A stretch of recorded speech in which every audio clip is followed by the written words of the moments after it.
All right, now it's been a while, but how's everybody doing? All right, I love it, I love it. Now we're already into summer. I love summer.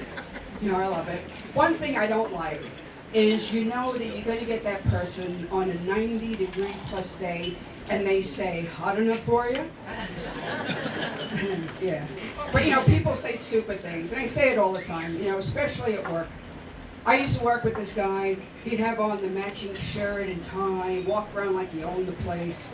And even though he only had a little ring of white hair, and he was only a little bit older than me, he came up to me one day and he says, oh, I really like the color you dye your hair. I said, I don't dye my hair, you John Lithgow-looking son of a bitch. Oh, so stupid. I'm in another office. I'm standing next to a co-worker of mine. She's about the same height, so we're both midgets.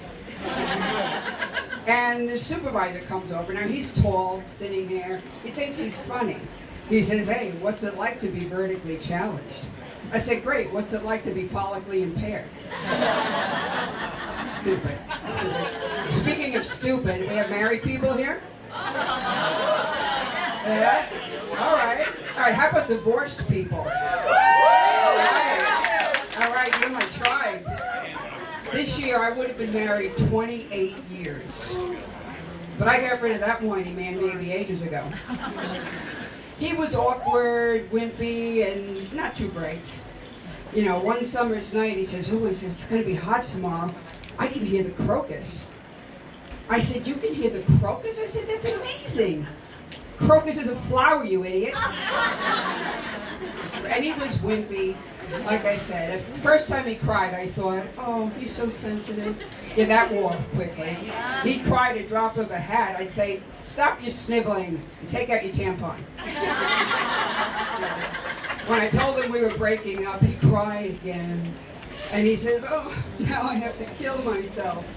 I said, well, if you do it while you're still under my insurance, but make it look like an accident. And even though we were split up, we still lived together for financial reasons. We were living separate lives, and he started dating this girl that lived a good ways away. And he felt the need every time he came home late at night to wake me up and tell me about his date. We'd come home and be like, oh, it was so nice. We sat and held hands.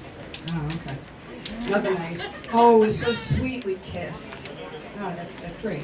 Another night, oh, we laid on the couch and look, unless you nail her, don't wake me up. All right? I won't hear. So finally he comes home one night, all aglow, and he says, we did it, we made love. I said, oh, you've had 2 women in your entire life. I've had that in an afternoon. And I found out afterwards that they ended up having 2 kids. And I was never a fan. I dodged that bullet. I don't really care for kids. When you're in a store and there's one pitching a fit, kicking and screaming, I think to myself, that is why God invented duct tape. Can't stand it. So now that I was single, I had to dip the toe back into the dating pool, or should I say cesspool. First I was talking online with this woman. They're far away. You're just flirting. You're never going to meet the people. But you take part. So I tell her I play drums, and she says, ooh, do you treat your women like you treat the drums? I said, yeah. I hit them with sticks. She ghosted me. Another date, it was the first date with this woman, and you talk about yourselves, get to know each other. She tells me she's deaf in one ear. I said, what? There's no second date. Then you have your drunken encounters. I met this woman, I thought she looked like beautiful actress Elizabeth Shue. Next morning, she looked like something on the bottom of my shoe. And when a woman does me wrong, they don't have names anymore. Like white trash laundry girl, short bus, tummy tuck, hippie burnout. Not to be confused with freeloading hippie, that was a completely different bitch. But that one, she had an at-home water birth. With the kiddie pool in the living room. Yeah, that's enticing, sitting in placenta soup. How's those appetizers?